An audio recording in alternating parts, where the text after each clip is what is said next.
शिक्षा की एजेंसी हम आगे करते हैं तो जैसे कि एक एग्जांपल से समझते हैं। जैसे क्लास फिफ्थ में आप पढ़ते हैं, इग्नू से एमए कर रहे हो और ऑनलाइन क्लास मन्नू राठी यानी कि किसी यूट्यूब चैनल से पढ़ रहे हो।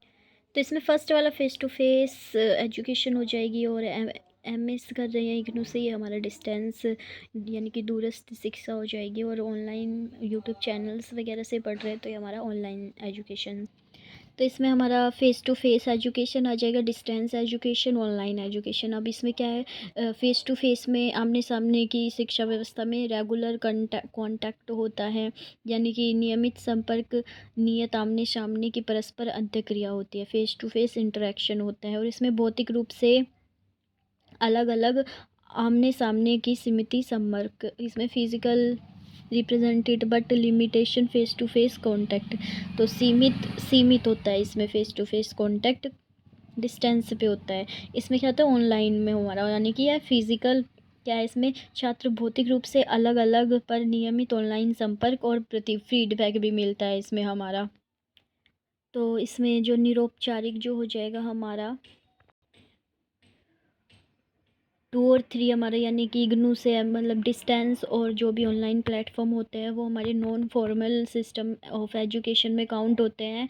और जो हमारे फेस टू फेस स्टडी जो होती है वो फॉर्मल एजुकेशन में आती है, स्कूल की पढ़ाई। फेस टू फेस और इन सब में से जो अधिगम गति का निर्धारण यानी अधिगम कैसे होगा, फेस टू फेस में तो हमारा शिक्षक डिसाइड करता है, और इसमें हमारा डिस्टेंस वाले में छात्र स्वयं करते हैं कि कब उन्हें पढ़ना है, कैसे करना है। और ऑनलाइन में भी छात्र स्वयं ही करते, कोई रेगुलर पढ़ता है ऑनलाइन से, कोई एक साथ क्लासें कंप्लीट कर लेता है। और इसमें क्या होता है, सूचना का साधन क्या होता है इसमें, और पाठ्यचर्या का संपादन कैसे होता है, sources of information and strategies क्या होती है फॉर करिकुलम ट्रांसैक्शंस, यानी कि जो सूचना है वो कैसे प्रोवाइड की जाती है। इसमें लेक्चर होते हैं डेली फेस टू फेस वाले में bye teachers and library books वगैरह भी प्रोवाइड करी जाती है स्कूल में या कोई भी शिक्षा संस्थान जिसमें फ़ेस टू फेस एजुकेशन दी जाती है। डिस्टेंस वाले में हमारी सेल्फ लर्निंग होती है, हम खुद ही पढ़ते हैं प्रिंट मटेरियल से, various of electronic material book app वगैरह भी चला दी जाती है, along with counselling session and workshop भी कंडक्ट की जाती है। काउंसलिंग सेशंस या तो ऑनलाइन या कैसे भी हमें बुला के, ऐसे ही कम इंटरेक्शन होता है ना इसमें, बट इसमें इन सब चीज़ों से हमारा शिक्षण किया जाता है। मुद्रित सामग्री कार्यशालाएँ, और इसमें कैसे होता है, ई कंटेंट यानी इलेक्ट्रॉनिक कंटेंट दिया जाता है, पीडीएफ वगैरह बना के दे दी जाती है।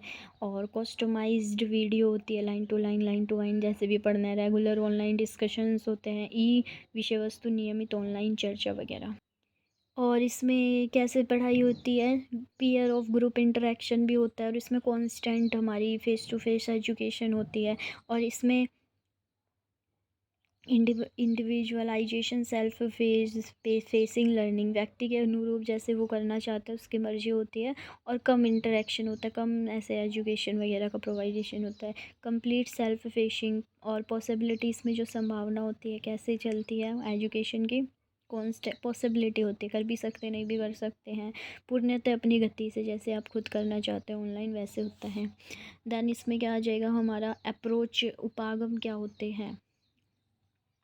तो इसमें ग्रुप इंटरेक्शन कांस्टेंट होते हैं, इसमें कम होते हैं, पॉसिबिलिटी है। और इसमें उपाग क्या, लेस डेमोक्रेटिक मोर ऑटोक्रेटिक क्या होता है, कम लोकतांत्रिक अधिक निरकुंज करना है, ये करना है बच्चे को, ये सिलेबस करवाना है, ये बच्चे को सीखना ही है। डेमोक्रेटाइजेशन ऑफ एजुकेशन, लोकतांत्रिक शिक्षा होती है, इसमें जो अपनी मर्ज़ी से कोई भी सब्जेक्ट चुन सकता है, कभी असाइनमेंट आए तो अपनी मर्ज़ी से असाइनमेंट चुन के वो मतलब कि डेमोक्रेटिक लोकतांत्रिक की आप चुन सकते हो, भेज सकते हो। डेमोक्रेटिक और लेज़ियर फायर अप्रोच, और इसमें क्या लोकतांत्रिक और अबंध दृष्टिकोण, ये लेज़ियर फेस अप्रोच याद रखना है हमें, ऑनलाइन एजुकेशन में ये वाले किए जाते हैं। इसमें मर्जी होती है, डेमोक्रेटिक भी हो सकता है नहीं भी हो सकता है, कोई अपनी इच्छा से कोई भी प्लेटफॉर्म चुन सकता है। उसमें अगर आप कोई ऐसा चुनते हो जिसमें डे बाई डे इंटरेक्शन होगा और आप मानेंगे पेरेंट्स ने चूज करवा दिया तो डेमोक्रेटिक हो जाएगा, नहीं तो अबंध दृष्टिकोण होता है। लेज़र फेयर अप्रोच में पूरी आज़ादी बच्चों को दे दी जाती है।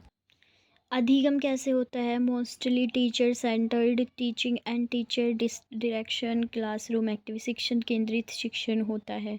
डिस्टेंस एजुकेशन में learner center interaction strategies with variety of self learning and learning activities अधिगम करता केंद्रित होता है। इसमें क्या learning center instructions strategies with varieties of online activities. Online में हमारे mock test live test practice और थ्योरी आ गया मतलब कि एक्टिविटीज़ ये वाली हो जाएगी। Strict entry qualifications number of learner is less. इसमें क्या स्ट्रिक्ट एंट्री होती है फेस टू फेस वाले में और लेस होती है सीखने वालों की क्षमता, जैसे ये वाला रूल होता है इसमें 5+3+3+2 ऐसे वाला। एंड डिस्टेंस एजुकेशन में रिलैक्स एंट्री होती है क्वालिफिकेशन के according learner get benefit due to reasonable time, जैसे वो अपनी अकॉर्डिंग चूज़ करना चाहते हैं चूज़ कर सकते हैं। रिलैक्सड एंट्री होती है जब चाहे जब हम रिलैक्सड हो जब हम अच्छा महसूस कर रहे हो। Huge number of learning get benefit at a time. इसमें क्या एक समय पर इसमें क्या रीजनेबल टाइम पर बेनिफिट मिलता है। इसमें क्या बहुत बड़ी मात्रा में बहुत सारे ऑनलाइन प्लेटफॉर्म पे बहुत सारे अलग अलग एज ग्रुप के भी एक साथ सीख सकते हैं। इसमें क्या होता है बहुत formative summative assessment strategy as followed. रचनात्मक और योगात्मक दोनों स्ट्रेटजी को अपनाया जाता है। इसमें क्या होता है FA विदाउट यानी कि फॉर्मेटिव असेसमेंट स्ट्रेटजी असेसमेंट अपनाते हैं without with credits without and with credits दिए भी जाते क्रेडिट नहीं भी दिए जाते कई में। Assessment summative assessment through online offline mode यानी कि एंड में को पेपर ऑफलाइन पेपर करवा दिए जाते हैं। और इसमें क्या होता है फॉर्मेटिव असेसमेंट होता है सेल्फ असेसमेंट यानी कि FA यानी कि यहाँ पे है सेल्फ असेसमेंट होता है strategies with credit system and ऐसे थ्रू ऑनलाइन मोड। ऑनलाइन में ही मैराथन वगैरह करवा के टेस्ट वगैरह ले लिया क्वेश्चंस पूछ लिए ऐसे। अब शिक्षा के प्रकार फॉर्म्स या टाइप्स हम देखें तो ऐसे बांटते हैं इसमें on a basis of subject matter विषय वस्तु के आधार पर जर्नल एंड स्पेसिफिक।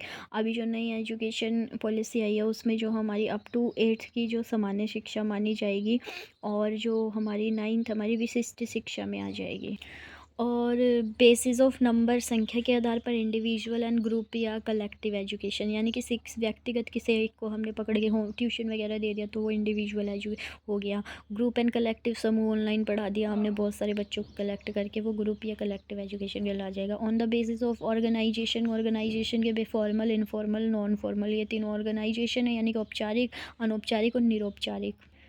अगर हम फॉर्मल एजुकेशन सिस्टम यानी कि औपचारिक शिक्षा प्रणाली की बात करें तो इसमें अधिगम अनुभव हमारे 2 प्रकार से होते हैं जो लर्निंग सब एक्सपीरियंसेस वर्टिकल स्ट्रक्चर यानी कि लंबवत pre primary to university education यानी कि जो हमारा अभी का सिस्टम है उसमें जो 5th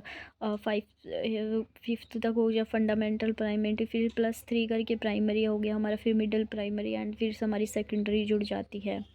और इसमें हॉरिजॉन्टल में क्या होता है हमारा 37 वाले में सामान्य शिक्षा होती है तकनीकी शिक्षा होती है एंड वृत्तिक एंड व्यावसायिक शिक्षा। तरीका है आपका औपचारिक शिक्षा को 2 तरीके से बांटने का अधिगम अनुभवों के आधार पर। ठीक, तो ये हमने कर लिया। मेरे हिसाब से हम एजुकेशन का यही करेंगे जो बाकी चीजें हैं कम्युनिटी समुदाय की बात वो हम जब करेंगे जब हम सोशियोलॉजिकल एस्पेक्ट ऑफ एजुकेशन करेंगे। तो अब अगली क्लास में हम जो है शिक्षा का दर्शन शास्त्रीय पक्ष जो है वो शुरू करते हैं। ठीक, और कल जो है वो आपकी 5 बजे वाली क्लास नहीं होगी, कल टीचिंग एप्टीट्यूड की क्लास होगी मैं। ठीक है, तो वो नहीं होगी और ठीक, और जो है आपकी कल शाम को 7 बजे रीजनिंग वाले सर एक बहुत बेहतरीन प्रैक्टिस आपको कराएंगे जिसमें आपको पता चलेगा कि रीजनिंग की तैयारी कैसे करें रीजनिंग की क्लास।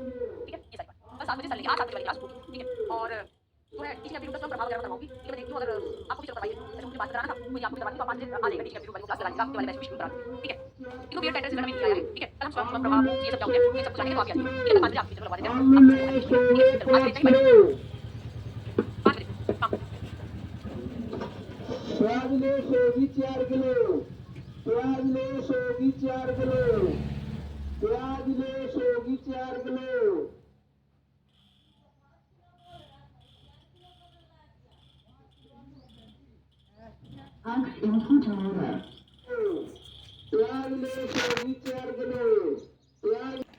तो तो इसमें हमने शिक्षा की एजेंसियाँ देखी, जिसमें सबसे पहले हमने वैल्यू को समझा, उसमें किसने क्या-क्या कहा है वैल्यू के हिसाब से। देन हमारे इंटरनल वैल्यू और एक्सटर्नल वैल्यू क्या होती है, जो कि उस नेक्स्ट वाले वीडियो में है। काइंड ऑफ एजुकेशन वैल्यूज़ के कितने प्रकार होते हैं, जिसमें इमीडिएट वैल्यू, रिमोट वैल्यू के बारे में समझा। फिर रिमोट वैल्यू के हमने 2 टाइप्स देखे, इंस्ट्रक्शंस एंड इंस्ट्रिक्ट मूल्य क्या होते हैं, वैल्यू क्या होती है। और इसमें फिर हमने आगे एस्थेटिक वैल्यू और डेमोक्रेटिक वैल्यू एंड उसी के मोरल वैल्यू इन्हीं के बारे में पढ़ा, जो हमारी है रिमोट वैल्यू के 2 टाइप से। फिर हमने आगे के वैल्यू के 2 पार्ट्स और देखे, मोरल वैल्यू। फिर हम इसमें फ़ेस टू फेस और डिस्टेंस एजुकेशन और ऑनलाइन एजुकेशन, यानी कि हमने एजुकेशन की एजेंसीज़ को देखा, जिसमें कि हमने उनके सब देखा। इसमें आमने-सामने होती है, इसमें हमारी क्या है, अलग-अलग होती है। आमने-सामने बहुत कम संपर्क होता है, दूरस्थ है। और इसमें क्या है, हमारी नियमित रूप से पूरा का पूरा स्टूडेंट्स पे बेस होता है। अधिगम हमारा इसमें टीचर डिसाइड करते हैं, सेल्फ टीचर डिसाइड करते हैं कि ये पढ़वाना है, ऐसे-ऐसे पढ़वाना है। इसमें और स्टूडेंट वगैरह की चॉइस होती है कि वो क्या कोर्स कब करना चाहते हैं, और इसमें भी स्टूडेंट डिसाइड करते हैं उन्हें कौन सा कोर्स लेना है। और इसमें क्या होता है, पाठ्यक्रम का संपादन वगैरह जो होता है, व्याख्यान विधि से होता है, बुक रीडिंग करके भी होता है। इसमें पूरा स्व अध्ययन और मुद्रित सामग्री वगैरह दी जाती है, और ई वस्तु नियमित ऑनलाइन चर्चा होती है। और समन्वय अंतःक्रिया होती है निरंतर, इसमें कभी-कभी होती है। और पूर्णतः अपनी गति से संभावना यानी कि पॉसिबिलिटी है, छात्र के ऊपर डिपेंड करता है। वैसे ही हमने शिक्षण केंद्रित शिक्षण, अधिगम केंद्रित की शिक्षा, और इसमें ये हमारा लर्निंग केंद्रित आ जाएगा। देन हमने +2 अलग ये कॉन्सेप्ट वगैरह देते, स्ट्रिक्ट एंट्री होती है, इसमें रिलैक्स्ड एंट्री होती है, इसमें भी रिलैक्स्ड एंट्री होती है। और फिर हमने देखा ये थोड़ा, तो हमारा इसमें जो क्लास 5th में फ़ेस टू फेस आ जाएगा, डिस्टेंस आ जाएगा। फॉर्म्स ऑफ में हमने देखा, फॉर्म टाइप ऑफ एजुकेशन में हमारा सब्जेक्ट मैटर में हमारे 2 टाइप्स होते हैं, जर्नल और स्पेसिफिक। बेसिस ऑफ नंबर पे इंडिविजुअल और कलेक्शन, और बेसिक ऑफ ऑर्गेनाइजेशन के हिसाब से हमारा फॉर्मल और इनफॉर्मल और नॉन फॉर्मल होता है। फॉर्मल एजुकेशन सिस्टम में हमारी लर्निंग एक्सपीरियंस को बांटा है, अधिगम अनुभवों को वर्टिकल और हॉरिजॉन्टल में बांटा है, जैसे कि ये बढ़ता जाता है लंबवत ऐसे, और ये ऐसे।